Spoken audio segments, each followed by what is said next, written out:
it just makes it clear. It was not like, oh, gee, I'm really scared. I'm a kid, and this is really going to be difficult. It's like, no, this is actual death fear. This is, That's right. my God, I may get killed here. As a recurring childhood experience. Yeah. That's what's imprinted in it. That's why it's not so easy to just get rid of it or be done with it. No, you can't blow it off at all. Yeah. Yeah. Very insightful as well. Cindy, how are you doing with it a week later? It's kind of like I'm fascinated with this footage.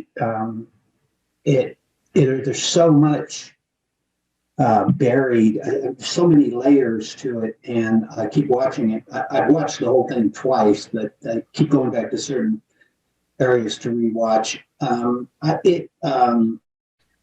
I can tell from watching myself, my body language, just torture, Yeah. and that's interesting to see. But what's come up? A few things. You mentioned von Franz about how she, was talking about evil, and you don't want to, make friends with it. And it has occurred to me that this is the first time it's occurred to me. But what came up around that was I started desensitizing myself to violence and by watching a lot of graphic horror movies in my, late teens, all the way up until probably 10 years ago, although I had really lost my taste.